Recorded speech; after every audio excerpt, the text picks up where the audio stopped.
August.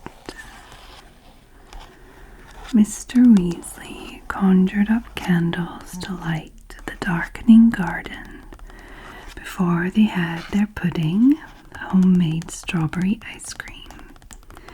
And by the time they had finished, moths were fluttering low over the table, and the warm air was perfumed with the smells of grass and honeysuckle. The 1st of August. 4 or 5 chimneys were perched on top of the red roof.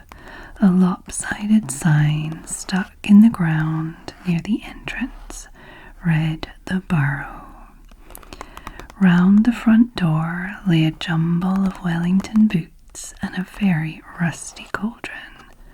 Several fat brown chickens were pecking their way around the yard. Harry Potter and the Chamber of Secrets, Chapter 3, The Burrow. The 2nd of August. Harry stepped over a pack of self-shuffling playing cards on the floor and looked out of the tiny window. In the field far below, he could see a gang of gnomes sneaking one by one back through the Weasley's hedge. Harry Potter and the Chamber of Secrets, Chapter 3, The Burrow. The 3rd of August. Books were stacked 3 deep on the mantelpiece. Books with titles like Charm Your Own Cheese, Enchanted in Baking, and 1 Minute Feasts Its Magic. And unless Harry's ears were deceiving him, the old radio next to the sink had just announced that coming up was witching hour, with the popular singing sorceress Celestina Warbeck. Harry Potter and the Chamber of Secrets, Chapter 3, The Burrow. The 4th of August.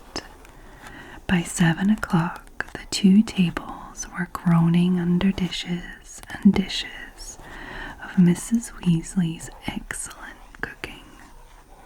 And the 9 Weasleys, Harry and Hermione, were settling themselves down to eat beneath a clear, deep blue sky. Harry Potter and the Goblet of Fire, Chapter 5. Weasley's Wizard Wheezes.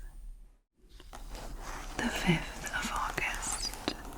Can we buy all this in London? Harry wondered aloud. If you know where to go, said Hagrid. Harry Potter and the Philosopher's Stone, Chapter 5, Diagon Alley. The 6th of August. 3 up, 2 across, he muttered. Right, stand back, Harry. He tapped the wall 3 times with the point of his umbrella. The brick he had touched quivered. It wriggled. In the middle, a small hole appeared. It grew wider and wider. A second later, they were facing an archway large enough, even for Hagrid, an archway onto a cobbled street, which twisted and turned out of sight. Welcome, said Hagrid to Diagon Alley.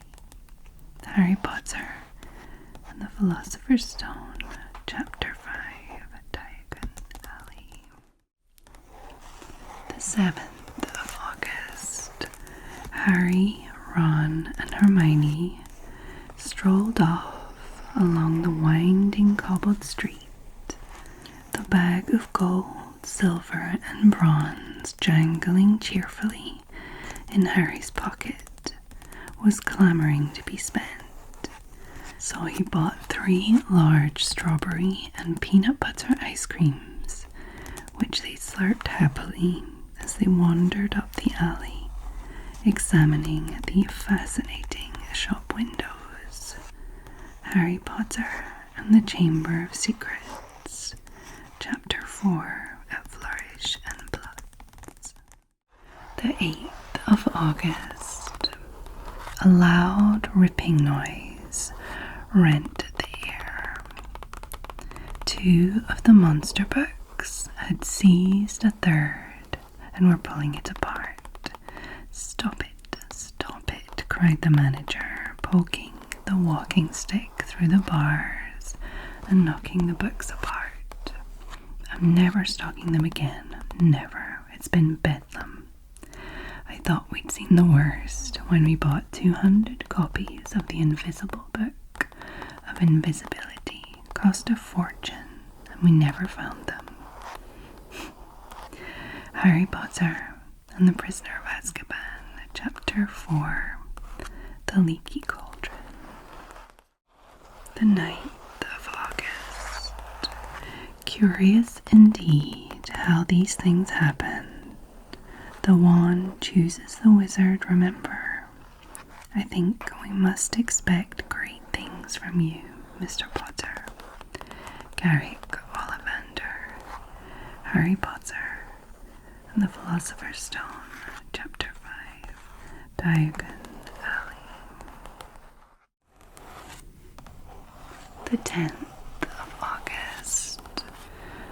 A low, soft hooting came from a dark shop with a sign saying Ilep's Owl Emporium.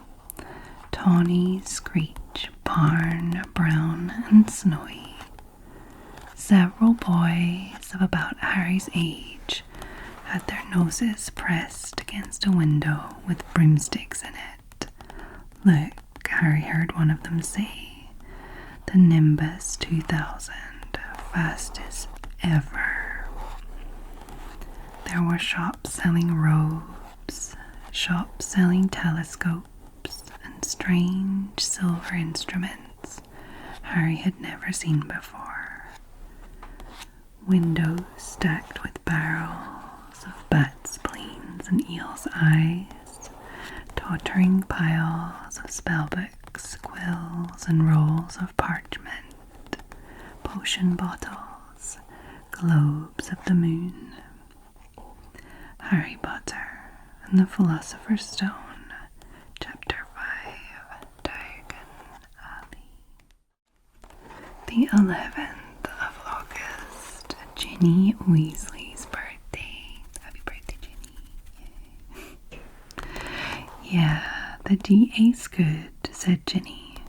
Only let's make it stand for Dumbledore's army, because that's the Ministry's worst fear, isn't it?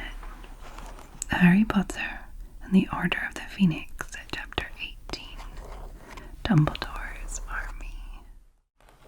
The 12th of August.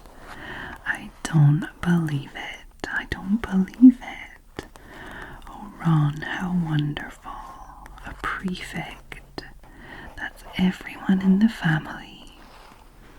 What are Fred and I, next door neighbours? Said George indignantly, as his mother pushed him aside and flung her arms around her youngest son. Harry Potter and the Order of the Phoenix, Chapter 9, The Woes of Mrs. Weasley. The 13th of August. Harry saw Mrs. Weasley glance at the clock in the washing basket as they left the kitchen. All the hands were once again at mortal peril. Harry Potter and the Half-Blood Prince, Chapter 5, An Excess of Phlegm. The 14th of August. Mrs. Weasley jabbed her wand at the cutlery drawer, which shot open. Harry and Ron both jumped out the way as several knives soared out of it, flew across the kitchen, and began chopping potatoes, which had just been tipped back into the sink by the dustpan. Harry Potter and the Goblet of Fire, Chapter 5, Weasley's Wizard Wheezes. The 15th of August. Welcome to the night bus, emergency transport for the stranded witch or wizard. Just stick out your wand, step on board, and we can take you anywhere you want to go. My name is Stan Shunpike, and I will be your conductor this eve.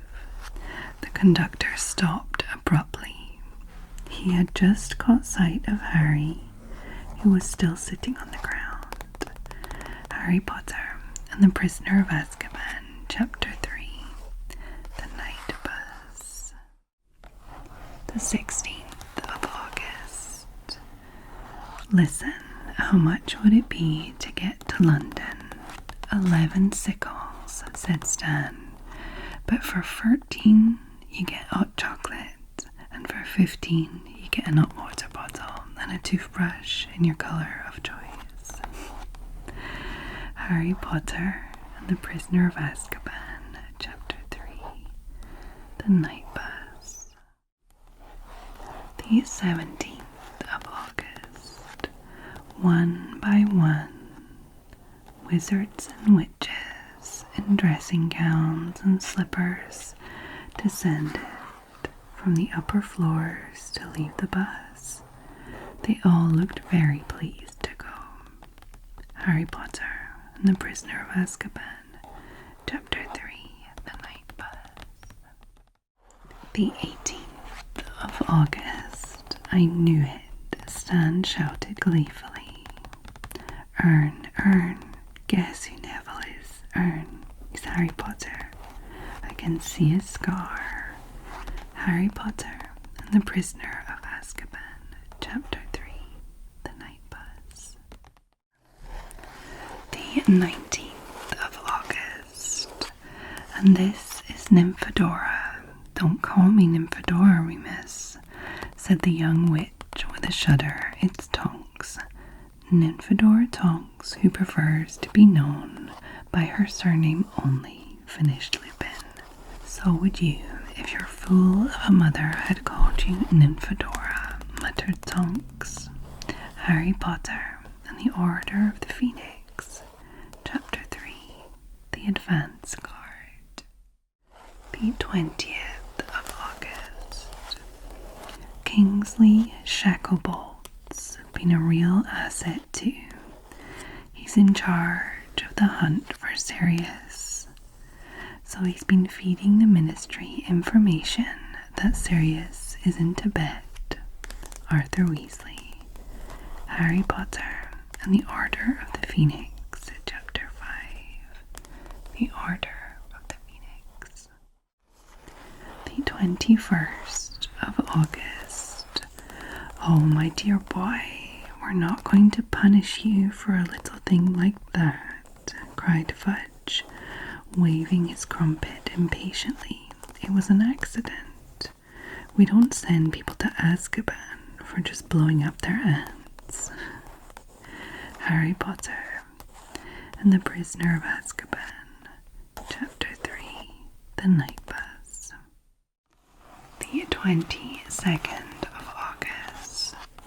Percy Weasley's birthday. Happy birthday, Percy.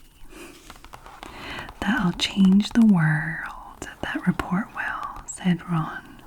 Front page of the Daily Prophet, I expect. Cauldron leaks. Percy went slightly pink. You might sneer, Ron, he said heatedly. But unless some sort of international law is imposed, we might well find the market flooded with flimsy, shallow-bottomed products, which seriously endanger. Harry Potter and the Goblet of Fire, Chapter 5, Weasley's Wizard Wheezes. The 23rd of August. When Cornelius Fudge, the Minister for Magic himself, arrived, Percy bowed so low that his glasses fell off and shattered. Highly embarrassed, he repaired them with his wand, and thereafter remained in his seat, throwing jealous looks at Harry, whom Cornelius Fudge had greeted like an old friend. Harry Potter and the Goblet of Fire. Chapter 8, the Quidditch World Cup. The 24th of August. Now, with the sun newly risen and the mist lifting, they could see the city of tents that stretched in every direction. Harry Potter and the Goblet of Fire. Chapter 7, Bagman and Crouch. The 25th of August. Though Ron purchased himself a dancing shamrock hat and a large green rosette, he also bought a small figure of Victor Crumb, the Bulgarian seeker. The miniature Crumb walked backwards and forwards over Ron's hand, scowling up at the green rosette above him. Harry Potter and the Goblet of Fire. Chapter 7, Bagman and Crouch. The 26th of August. Ladies and gentlemen, welcome to the final of the 422nd Quidditch World Cup.